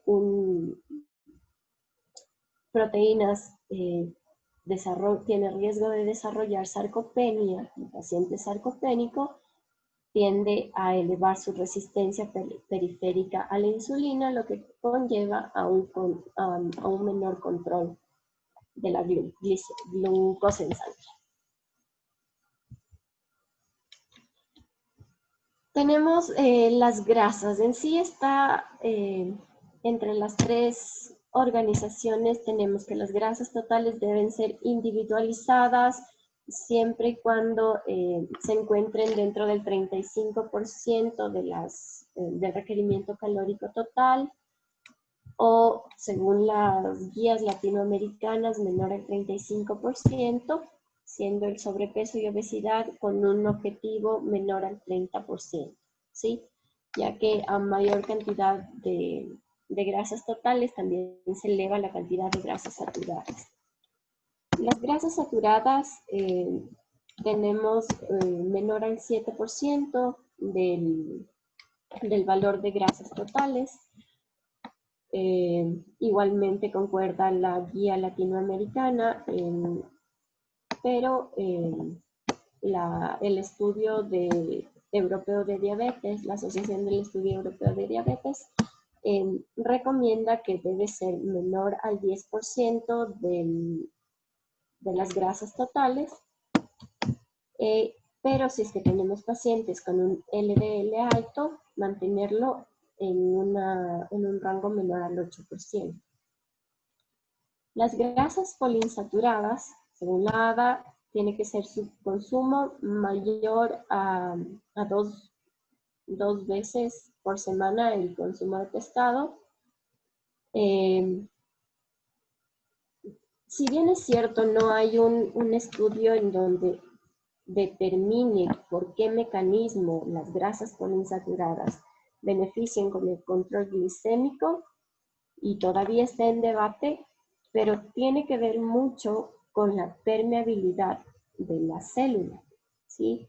Mientras más permeable está la célula, mientras más grasas poliinsaturadas tenga, mayor va a ser el transporte y esa apertura para la metabolización de la glucosa. El estudio europeo, menor al 7% de las grasas totales. Las grasas monoinsaturadas tienen mejoría del metabolismo de la glucosa y especialmente disminuyen el riesgo cardiovascular, que es está asociado directamente con la diabetes. Es por eso que recomiendan que la dieta mediterránea sería como su gold estándar en la parte del tratamiento nutricional. El estudio europeo dice que deberían ir del 10 al 20% de las grasas totales, siendo los ácidos grasos de cadena media los que predominen en esta distribución.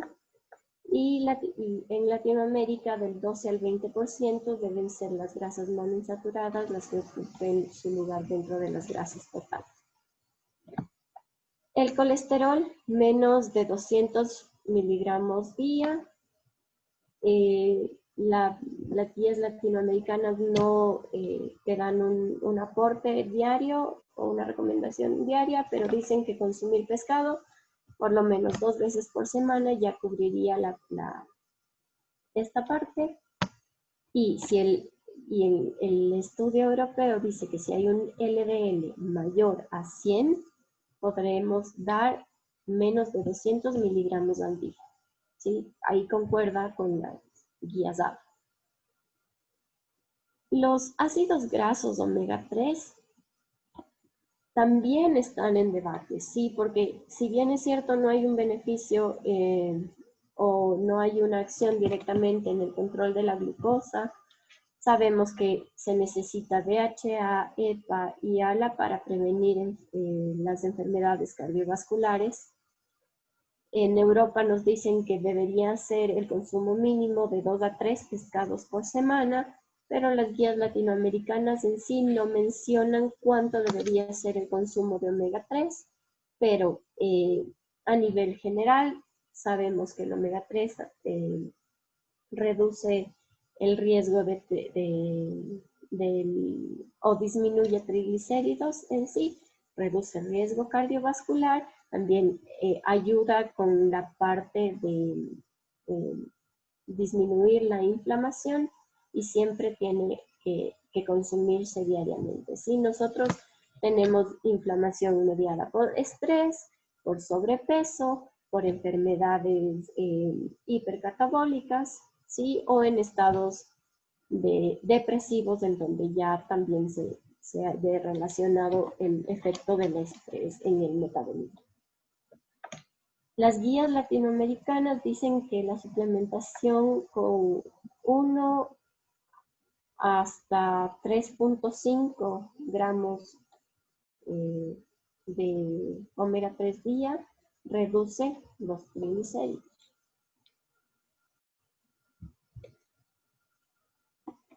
Tenemos varios tipos de pacientes diabéticos, en donde podemos encontrar los normonutridos, aquellos que vienen con una desnutrición y también una ingesta menor al 75% del requerimiento calórico total, y los que vienen con una desnutrición y una ingesta inferior al 50%.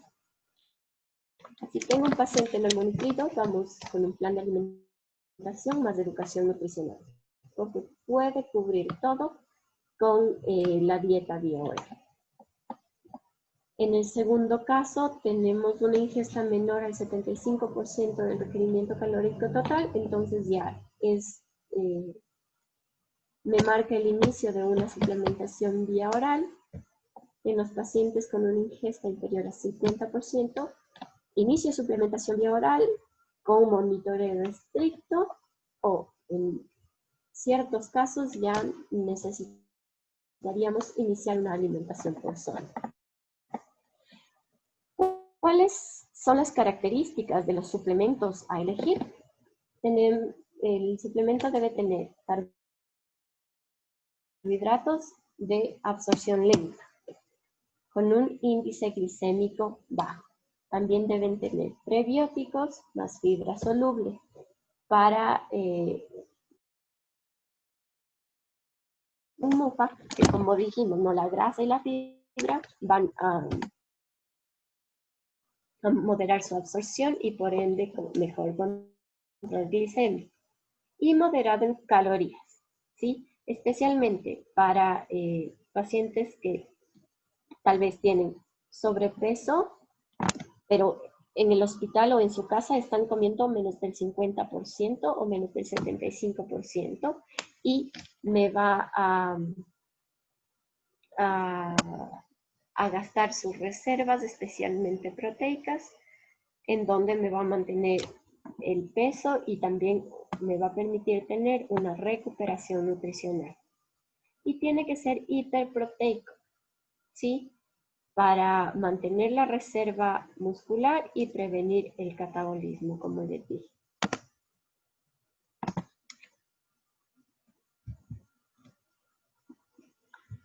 Lo que no debemos olvidar es la actividad física. ¿Sí? Una actividad física aeróbica se recomienda según las guías dadas de 150 minutos semanales, siempre y cuando el paciente se encuentre durante esta actividad dentro del 50 al 70% de su frecuencia cardíaca máxima. O 75 minutos semanales si ya es una actividad aeróbica moderada o vigorosa que va mayor al 70% de su frecuencia cardíaca máxima. ¿Cómo sabemos cuál es su frecuencia cardíaca? Es mediante la fórmula de 220 menos la edad del paciente. Entonces, debe ser medido y dentro de la educación nutricional, cuando ya lleguemos a establecer actividad física, deberíamos mantenerlos dentro de estos rangos. No debería haber más de 2 días consecutivos sin actividad física y una actividad moderada e intensa en mayor frecuencia, es decir, de 7 horas por semana, es decir, 1 hora todos los días, mantiene una pérdida de peso a largo plazo y también un mejor control glicémico. Lo que sí debemos considerar es estos tips para dar a nuestros pacientes. Si la glucosa está menor a 70 miligramos sobre decilitro, no es momento para hacer ejercicio, ¿sí? Estamos con un riesgo de hipoglicemia. Si tenemos una glucosa de 70 a 99 gramos sobre decilitro, tenemos que enseñarle al paciente cuál es la opción a consumir. Puede ser un carbohidrato acompañado de una fruta con una buena cantidad de carbohidratos y un bajo índice glicémico. Si el paciente está entre 100 a 125 miligramos por decilitro, puede hacer ejercicio sin comer algo antes, sin embargo, debe estar atento de su glucosa, ¿sí? Si el paciente está en más de 250, no hay que hacer negado el ejercicio porque ya se encuentra dentro de una cetoacidosis, ¿sí? Si los valores son menores a 100 miligramos sobre decilitro, se debe tomar una toma extra de hidratos de carbono, fruta o estas barritas energéticas, siempre y cuando enseñándoles cuáles serían las ideales, o una bebida isotónica, ¿sí? Esto ya es cuando el paciente lo conocemos y tenemos ese feedback semanal o quincenal de cómo ha sido su variabilidad glicémica y podemos ver cuál es la alternativa ideal para mantener un valor que permita hacer un tipo de actividad física. Después de la actividad, es importante evitar la hipoglicemia reponiendo con hidratos de carbono de bajo índice glucémico, y si la glucemia es inferior a 220, hay que decirle, no, si tú necesitas de 15 a 20 gramos de carbohidrato, solamente si es que están con un tratamiento con insulina o un secretagogue. Muchas gracias por su atención. Tenemos aquí la referencia. Si tienen alguna duda, por favor, me la comparten. Muchísimas gracias, Tati, por su intervención. ¿Los participantes tienen alguna duda, alguna inquietud que quieran formular a nuestra panelista?